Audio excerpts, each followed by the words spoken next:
J'ai Bon, compris. Attends. Hop. bonjour, bonjour les Moi, je amis, comprends rien, il parle en anglais.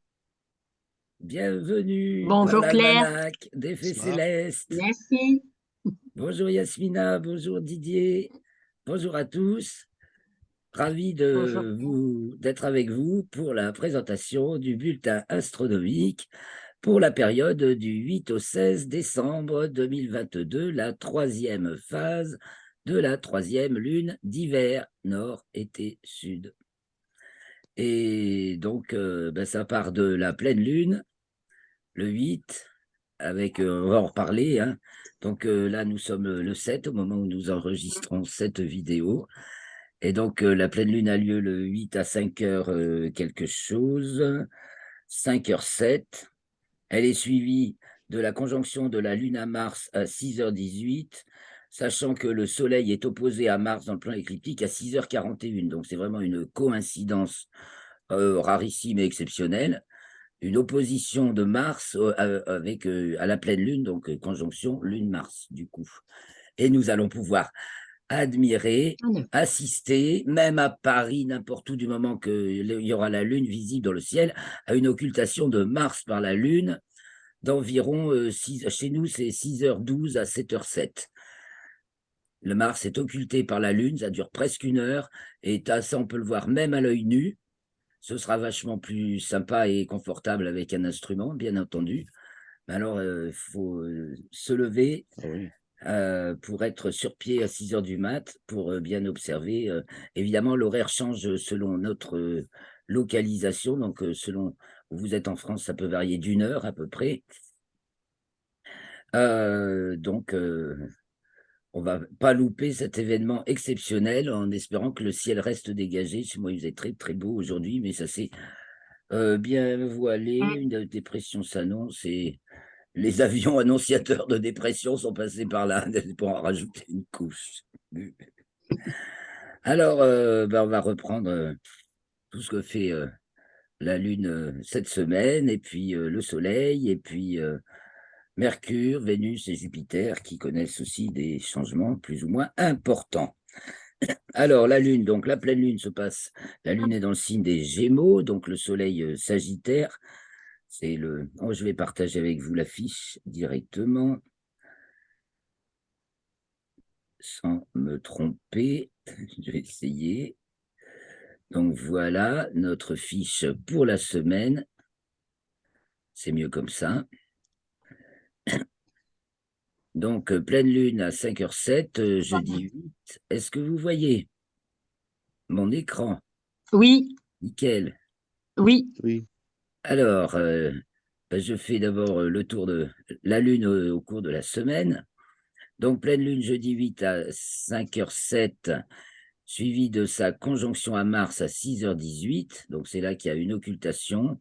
On va en reparler. Il y a une excellente page de l'IMC, de la dernière lettre d'information de l'IMCCE là-dessus. C'est très remarquable. Même, je vais tâcher de vous le montrer tout de suite. Ah, il y a ça aussi. Non, c'est pas cette page. Ça, je peux le virer. Voilà. Donc, vous avez une très bonne page de l'IMCCE. Et voilà, toute la partie de la Terre qui bénéficie de pouvoir voir cette occultation de Mars par la Lune. Donc, ceux qui l'ont en début de nuit, ici, et ceux qui l'ont en fin de nuit, puisque la Terre, toi, elle avance comme ça. Donc, nous, on l'a en toute fin de nuit. Voilà, on est ici, hein, ça englobe. En fait, l'occultation est observable depuis un point dans le Pacifique, Hawaï, au large de la Basse-Californie, fait l'Amérique du Nord, le Groenland et l'Europe et le bassin méditerranéen. C'est une trajectoire en plus assez intéressante. Voilà, je reviens sur notre fiche et donc on va tâcher de l'observer, hein. La Lune aussi, le jeudi 8, elle est conjointe à l'étoile Elnat, donc c'est c'est pour cadrer dans le ciel. On remarquera un petit peu l'étoile Mégère à côté de Mars et de la pleine Lune. Donc, elle atteint sa déclinaison maximale le 9. Ça veut dire que jusqu'au 9, elle monte en déclinaison, qu'elle est déjà hors limite zodiacale pour la pleine lune, hein. Elle est hors limite zodiacale nord depuis le 7 décembre, 10h33 jusqu'au 12 à 11h43. Donc, après la pleine lune, elle est à sa déclinaison maximale. Donc, à partir du 9, elle redescend en déclinaison. Dimanche 11, on va la voir conjointe à Pollux, l'étoile Pollux, bêta des Gémeaux. Elle entre dans le signe du Lion. Lundi 12, elle est à l'apogée, au plus loin de la Terre. Elle est conjointe à l'amas de la Crèche et elle rentre dans les limites zodiacales et elle atteint sa latitude maximale. C'est-à-dire qu'en latitude, elle monte jusqu'au 12 et elle atteint son maximum, les ailes du dragon, au-dessus du plan de l'écliptique à 5 degrés. Et après, donc, elle redescend aussi en latitude.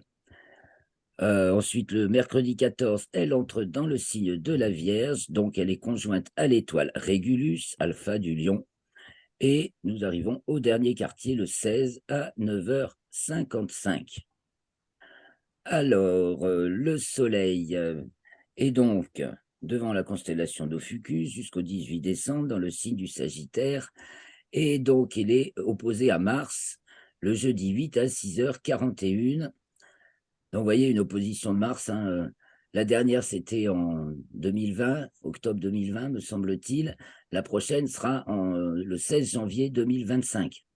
Donc, il y en a une tous les 2 ans et 2 mois. C'est quand même un sacré coup de chance que ça se passe pile au moment de la pleine lune. La pleine lune la plus haute de l'année, certainement, en plus. Et donc, en 2023, Mars va disparaître et elle sera en conjonction avec le Soleil le 18 novembre. Donc, ce sera la nouvelle Mars. Donc, passé l'hiver, on verra plus Mars dans le ciel. Donc, c'est maintenant. Ah, Et d'accord. voilà. Et ouais, là, en 2023, pas de Mars, elle réapparaîtra en 2024. Voilà, on n'a pas de Mars visible facilement dans le ciel. Par contre, qu'est-ce qui s'en passe, hein, des choses sur Mars? Il y a beaucoup. On détecte de plus en plus la présence de vie. Enfin, si on va reparler un peu des news tout à l'heure. Donc voilà, et le Soleil, donc opposé à Mars le 8 décembre, ce qui veut dire qu'en héliocentrique, la Terre est conjointe à Mars.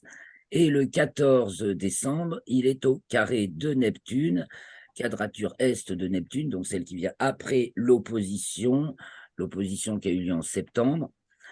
Et donc, voilà, Soleil carré Neptune, 23e degré du Sagittaire pour le Soleil des Poissons pour Neptune. Et Terre carré Neptune le 16, le jour du dernier quartier. En héliocentrique, ça se passe le 16, ainsi que dans le plan géo-équatorial, ça se passe le 16 aussi. En fait, il y a genre 3 événements. Quand il y a opposition et carré, moi je considère l'opposition ou le carré dans le plan écliptique, dans le plan équatorial, et avec la Terre dans le plan en héliocentrique, toujours dans le plan écliptique, mais en héliocentrique. Alors ensuite, ça c'est le Soleil. Et ben voilà, Mercure, alors Mercure, le 8, elle est, hors limite zodiacale sud, et elle atteint sa déclinaison minimale le 9, le 8, le jour de la pleine lune, 4 heures avant. Mercure atteint sa déclinaison minimale à 25 degrés en dessous du plan de l'équateur. Et elle est hors limite zodiacale jusqu'au 22 décembre. Ça veut dire que le 22 décembre, juste après le solstice, elle rentre dans les limites zodiacales. En fait, elle monte jusqu'au 9 janvier, puis après elle redescendra un petit peu parce qu'elle va être rétrograde, et puis après elle remontera pour de bon. Elle va être rétrograde à partir du 29 décembre. Que fait encore Mercure? Ben alors, en héliocentrique, elle est à sa latitude minimale le 10, donc c'est toujours 7 degrés en dessous du plan de l'écliptique. Et le même jour, en géocentrique, elle est aussi à sa latitude minimale, mais ça ne fait que 2 degrés par rapport en dessous du plan de l'écliptique, parce que ça, c'est une question. On regarde la même planète, mais de 2 points tout à fait différents. Le Soleil en est plus près que nous, et donc l'angle n'est pas le même, et le moment n'est pas le même non plus. Des fois, il y a plusieurs jours, voire mois pour Mercure, pour Mars, par exemple, pour ce genre d'événement. Donc, Mercure a sa latitude minimale, donc ça veut dire qu'après, elle remonte en latitude. En héliocentrique, elle est conjointe à Saturne le 12. Et voilà pour Mercure. Vénus, elle, en géocentrique, entre dans le signe du Capricorne le 10 décembre et il reste jusqu'au 3 janvier.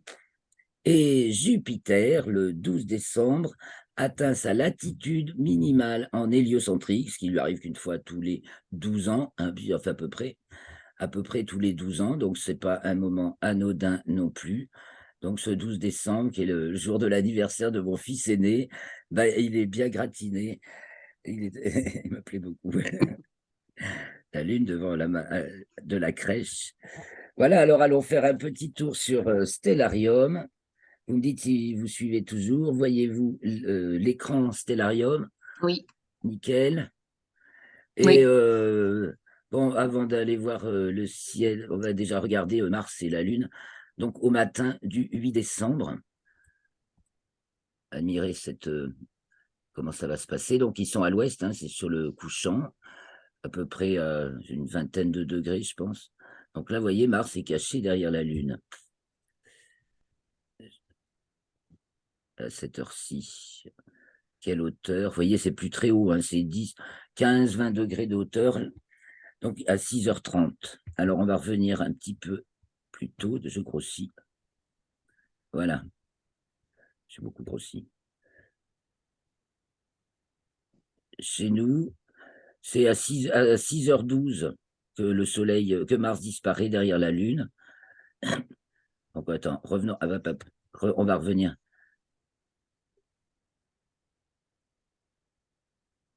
Un petit peu en arrière, voilà, un petit rappel de Mars. Donc je vais rester centré sur Mars et je reviens en arrière. Voilà. Donc un petit peu avant, à 6h, 6h02. Voilà, Mars. Et on avance. Mince, il ne faut pas qu'il s'en aille. Et on avance de minute en minute. Voilà, 6h07, Mars disparaît derrière la Lune.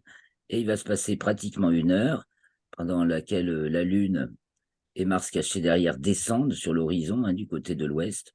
Pas de chance. Ah, j'ai du paysage, c'est pour ça, je vais virer le paysage.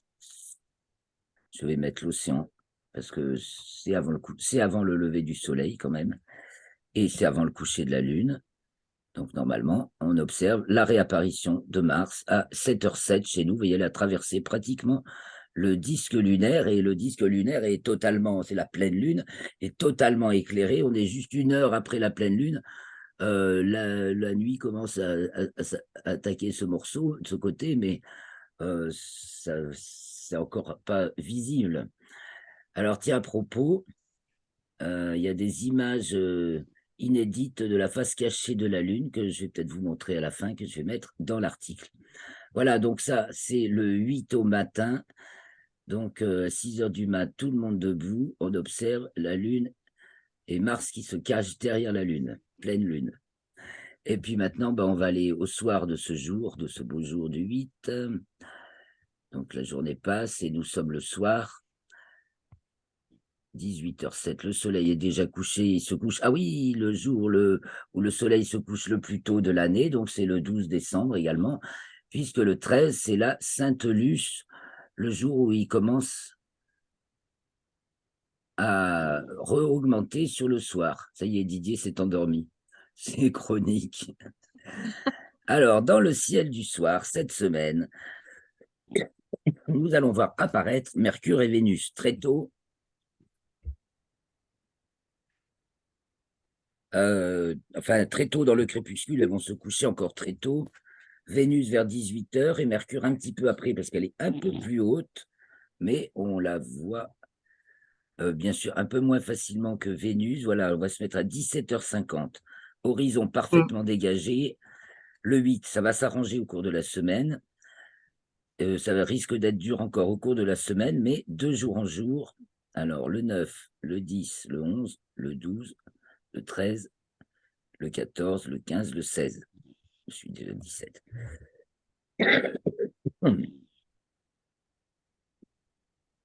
Vénus brille plus fort, mais Mercure est de magnitude moins 0,6 et brille quand même.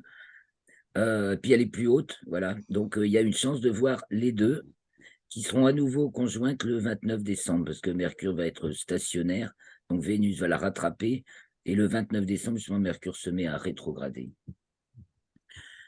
Donc là, à partir de la deuxième quinzaine de décembre, on va se régaler de Mercure et Vénus dans le ciel. On peut les guetter à partir de cette semaine, 17h40, entre 17h45 et 18h. Après, c'est fini, hein. Donc allons un peu Ah, plus tard. d'accord. Eh ouais, elle se couche aux 18h, Vénus et Mercure un petit peu plus tard. Donc, allons 1 heure plus tard. Je vais revenir en milieu de semaine. Allez, le 12, pour avoir le ciel à peu près de la semaine. Et 1 heure plus tard, voilà, donc Mercure et Vénus sont couchés. Qu'est-ce qu'on a dans le ciel? Didier, débranche ton micro, s'il te plaît. Donc, à l'ouest-sud-ouest, on a Saturne. Au sud-sud-ouest, Saturne est déjà sur le couchant. Maintenant, elle va se coucher vers 22h. Et donc, si on se tourne vers le sud, en début de nuit, 18h50, disons 19h, allez, 19h, eh bien, nous avons Jupiter qui trône. C'est le moment de la culmination de Jupiter vers 19h cette semaine, accompagné de la discrète Neptune, bien sûr, que ce n'est pas le moment de l'observer avec la pleine lune, mais au fur et à mesure de la semaine, la lune va se lever de plus en plus tard, donc le ciel va se dégager pour observer Neptune en fin de semaine, en début de nuit maintenant. Donc qu'est-ce qu'on a autour de Neptune? Pas beaucoup d'étoiles, hein. J'ai trop grossi. Ça m'a peut-être, j'ai dû taper, voilà, si, voilà les étoiles. Donc Neptune est toujours dans cette espèce de cette petite figure là. Comment ça fait penser à Cassiopée, mais il manque un élément. Voilà, donc Ah à oui. chercher aux jumelles, on peut donc le 12, le 13, le 14, le 15, le 16, vous voyez, il y a son déplacement, mais il n'est pas de grand-chose. Voilà, donc je diminue. Donc à partir de là, le 8, c'est la pleine lune. On va regarder à quelle heure elle se lève de jour en jour. Déjà, on a une idée en regardant ici. J'ai repartagé là, j'ai changé d'écran. Je me remets sur la fiche. Ouais, le 8, elle se lève à 17h04, la lune. Et le 16, elle se lève à 0h09 dans la nuit. Donc, à partir de 21h du 12 décembre, je pense à peu près, on peut observer Neptune, le ciel est dégagé. Il n'y a pas de pollution lunaire, en tout cas. Donc voilà pour notre ciel de début Ah, de d'accord. nuit cette semaine, avec l'étoile Faux-Maillot qui est passée aussi à sa culmination vers 18h. Et donc, tournons-nous vers l'Est. Et donc, vers l'Est, on a Mars immanquable maintenant, ça y est, à partir du 8, le 8, elle se lève normalement au coucher du soleil, mais là même un petit peu avant, car elle est en latitude nord, donc elle se lève un petit peu avant. Et puis, elle est devant la constellation du Taureau, celle qui monte le plus haut des constellations du zodiaque dans notre ciel de l'hémisphère nord.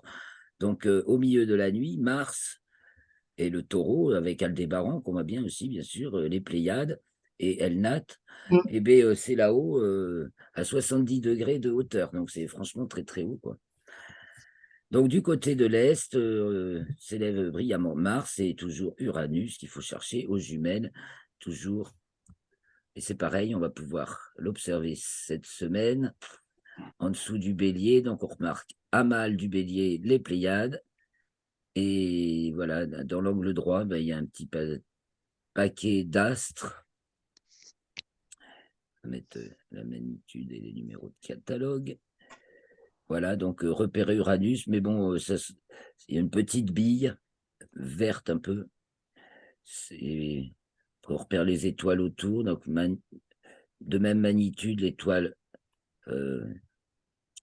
Sigma Aries et l'étoile Albutaïn de magnitude 5, voilà, 5,30. Elle est légèrement plus brillante qu'Uranus, qui est de magnitude 5,6, 5,7 maintenant. Voilà pour le ciel et les planètes en début de nuit. Alors, on va avoir des super étoiles filantes. Il y a les Géminides, gros pic, alors gros essaim, un des plus célèbres de l'année. Le 14, c'est le jour du maximum des Géminides. Et puis, il y en a d'autres qui s'élèvent dans la nuit. Donc, en début de nuit, tiens, du côté de l'ouest, du nord, pardon, c'est la grande ours qui passe et qui relève déjà le museau maintenant. Donc, tout au cours de la nuit, la grande ours va s'élever dans le ciel. Allez, on va passer d'heure en heure, tournant bien sûr autour le ciel côté du nord, qui tourne autour de l'étoile polaire, donc 0 heure, 1 heure, passer le minuit vrai, donc, qui est à 0h47 chez nous. Ah oui, donc on a aussi Capella qui passe au zénith au minuit vrai. Hop, regardons là-haut. Alors, je mets la grille azimutale pour qu'on visionne bien le zénith. Et on a Capella, l'étoile alpha du cocher, très brillante, qui grimpe jusqu'à ces hauteurs. Donc, elle passe au zénith à 45 degrés de latitude nord. Elle passe au zénith dans le ciel. Au-delà, elle culmine du côté au-delà, plus au nord, elle culmine du côté du sud, et plus au sud, elle culmine du côté du nord. Chez moi, elle culmine un petit peu du côté du nord. Et elle est tout à fait en haut dans le ciel. D'accord. Ouais, au milieu de nuit, en ce moment. Et puis, il y a aussi, alors passons du côté du sud, bon, on regarde, en milieu de nuit, s'en va Pégase, Jupiter disparaît, vous voyez, 1 heure du mat, Jupiter va se coucher maintenant. Donc, à l'ouest, on a aussi Persée, voilà, tout le monde redescend de ce côté. Et qu'est-ce qu'on a qui passe au méridien à minuit? Eh bien, l'étoile Rigel, Rigel d'Orion, là, il est un petit peu le minuit vrai, c'est 0h47 à ce moment-là. On sait en gros dans la semaine. Donc, Rigel d'Orion, j'ai un bel article sur le site sur l'étoile Rigel. J'ai fait quelques articles sur quelques étoiles.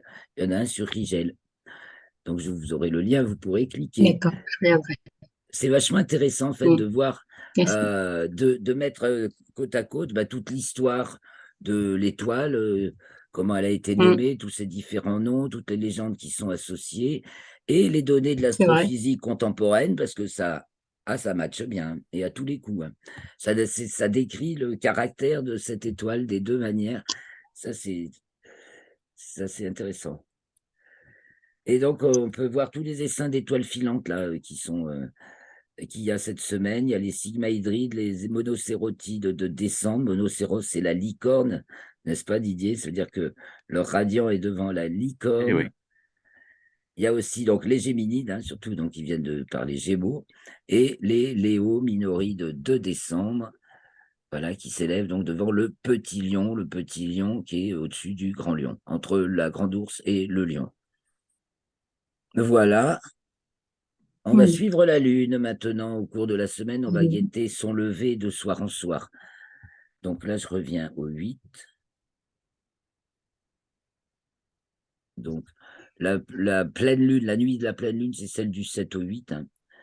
Donc, j'enlève mon zénith, ma grille azimutale. Et le 8, non, ça va être plutôt le 9. Et quelques heures plus tôt, on va guetter. La lune, elle est là, oui. Alors, lever de la lune.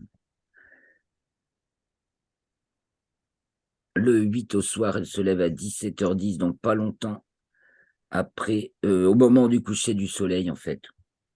Je trace l'écliptique, comme ça, si on voit qu'elle est encore au-dessus, mais elle va, le 9, elle atteint ça. Non, c'est ce qu'on a dit pour sa latitude.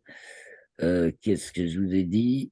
C'est le 12, sa latitude maximale. Donc, elle monte encore, pas au-dessus de l'écliptique. Donc, le 8, elle se lève à 17h10. La pleine lune étant à 5h du mat ce jour-là. Le 9, on va mettre aussi son aspect, tiens, pour mieux voir sa phase solaire.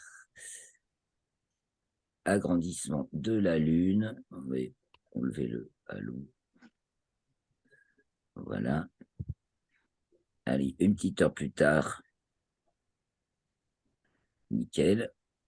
Alors, le 9, elle se lève à 17h50, un peu plus tard. Elle est devant les Gémeaux. Je vais trop vite. Le Non, 10, c'est bon. le 9. Ah non, mais moi, ça saute. Voilà, le 10. Le 10, elle est conjointe à Pollux, l'étoile Pollux des Gémeaux. Donc, on va aller 1 heure plus tard dans la nuit, parce que plus ça va, plus il faut attendre, de toute façon, pour la voir. Donc, le 10, on la voit conjointe à Pollux. Le 11, hop, le 11, elle se lève à 19h45 et elle arrive devant la constellation du Cancer. 1 heure plus tard. Elle va être conjointe à l'amas de la crèche, donc le 12, on l'a dit, qui se trouve ici. Je vous montre, amas de la crèche. C'est ce qu'on voit le mieux de la constellation du Cancer, mais quand il y a la Lune, on ne le voit plus. Quand il n'y a pas la Lune, entre Pollux et Régulus, qui apparaît un peu plus tard, bien entendu, ici, là, qui arrive là, on voit facilement à l'œil nu, si le ciel est suffisamment noir, on voit assez facilement l'amas de la crèche. Alors, on continue avec la Lune. Donc, le 11, elle se lève à 19h45. Le 12, elle se lève à 20h49. Elle fait des grands pas. Le 13, elle se lève à 21h54. Alors, je me mets un peu plus tard dans la nuit, presque minuit. Et elle est donc conjointe à Régulus. Elle est au-dessus de l'étoile. Régulus qui a l'avantage de nous montrer l'écliptique. Régulus se trouve sur le plan de l'écliptique, quasiment, quoi. Donc le 12, le 13 plutôt. Le 14, elle est encore devant la constellation du Lion, sous le ventre du Lion. Elle se lève pratiquement à 23h. Donc je me mets 1 heure plus tard. Le 15, elle se lève. Ah non, je suis où là? Le 15 à 23h. Le 16, elle est en dessous de l'étoile d'Enebola, donc la queue du lion, et elle se lève à 0h04 ou 05. Voilà, et elle redescend, mais elle est toujours en latitude nord par rapport au plan de l'écliptique que j'efface. Ben voilà, les amis, je reviens un peu vers vous. Qu'est-ce qu'on voit là? Le Père Noël prépare ses affaires.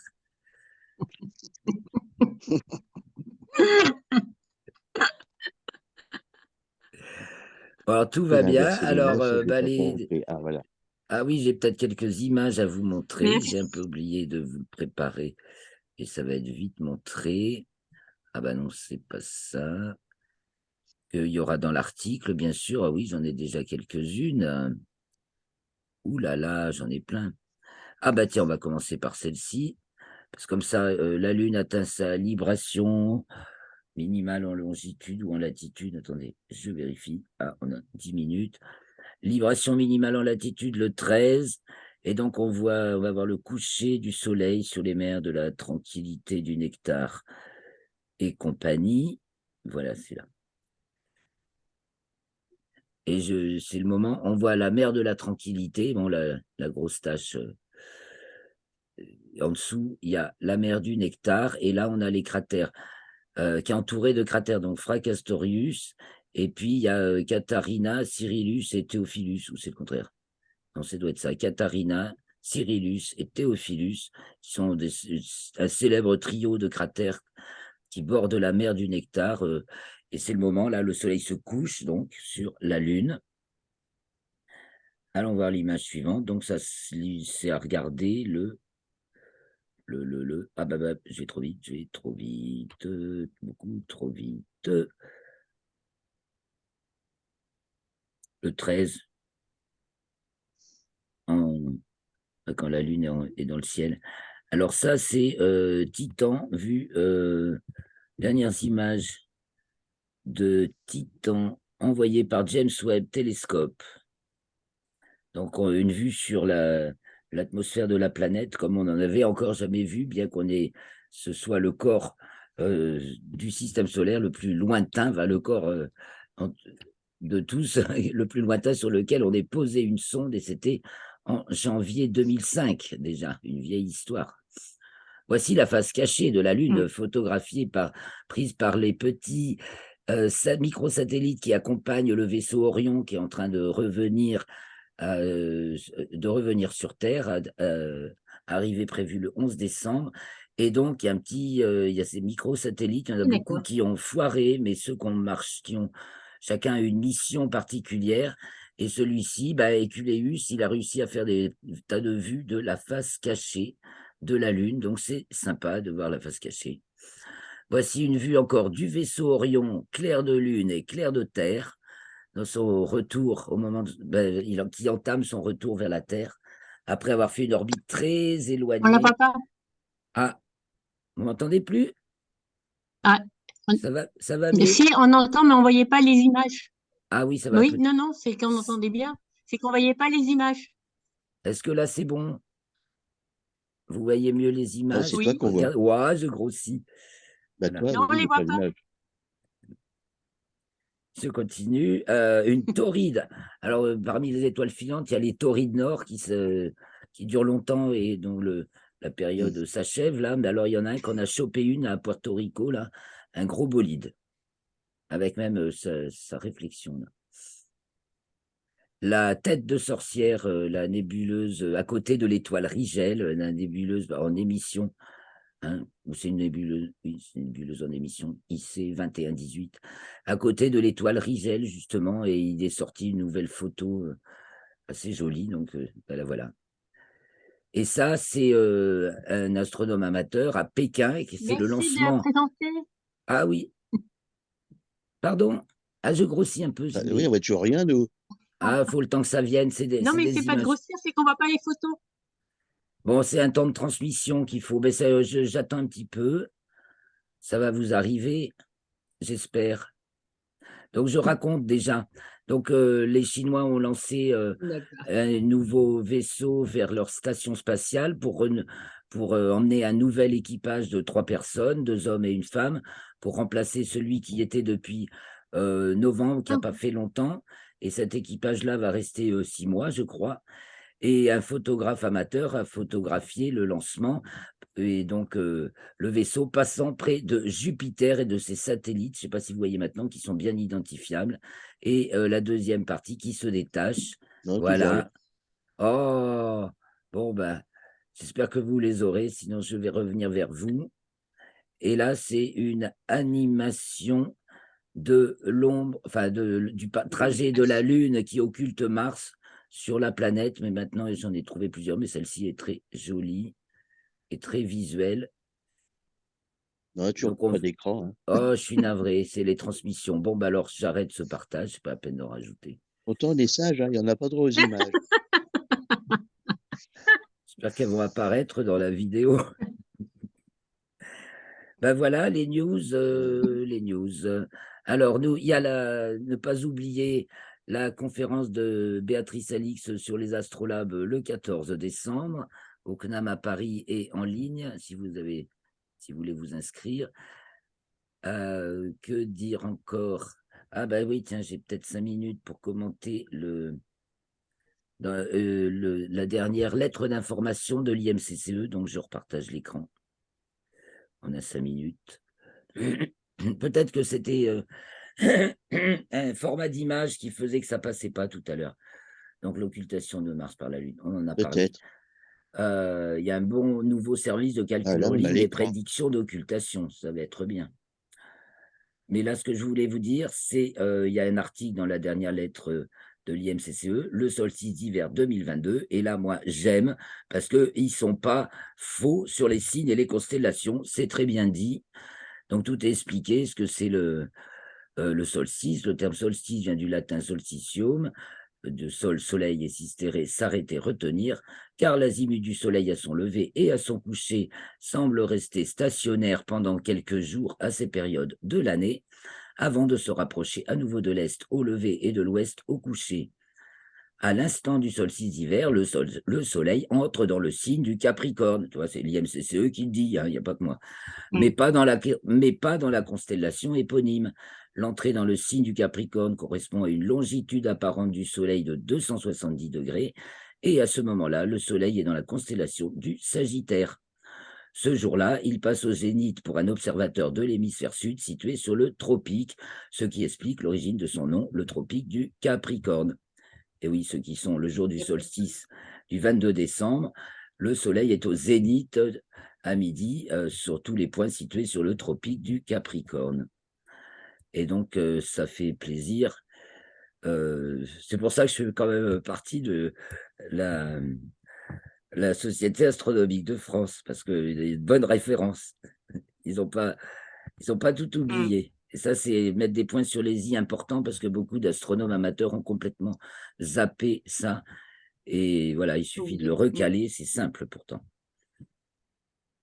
Ben voilà, les autres dernières news, c'est peut-être SpaceX qui a le feu vert pour lancer je ne sais pas combien de Starlink, enfin à peu près tout ce qu'il avait annoncé, un petit peu moins.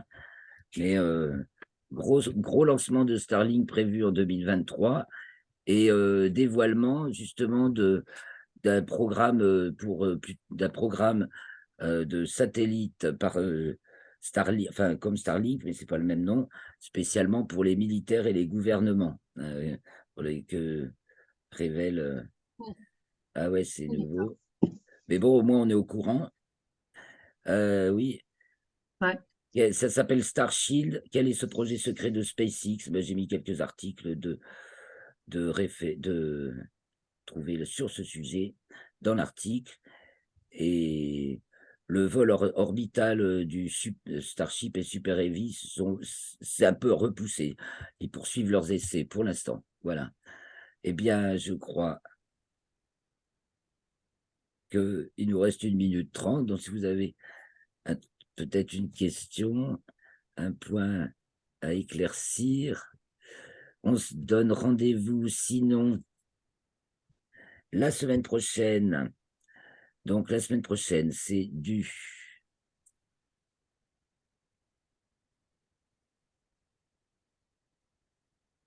voyons, le prochain, c'est. Il y aura il y aura le solstice, justement, jusqu'au 23, donc nouvelle lune le 23 à 10h16. Donc, le prochain rendez-vous. Ah bah non, le 15, j'étais déjà une semaine plus loin. Donc, ce sera jeudi 15, notre prochain rendez-vous pour le bulletin astronomique, puisque la Lune, à son apogée, nous accorde du temps. Après, il y aura des semaines plus courtes. Ok. C'est entre 7 et 8. Alors, merci beaucoup, Yasmina. Merci beaucoup, Didier. C'est moi. Merci, Merci Claire. à vous Et tous. bonne soirée. Mettez un pouce et likez, Merci, mettez Didier. des commentaires. À la semaine prochaine, jeudi 15, pour le À la prochain semaine prochaine. bulletin astronomique à 18h. Merci les amis. Ciao, ciao. À bientôt. Bonne soirée. Bonne soirée. Au revoir. revoir.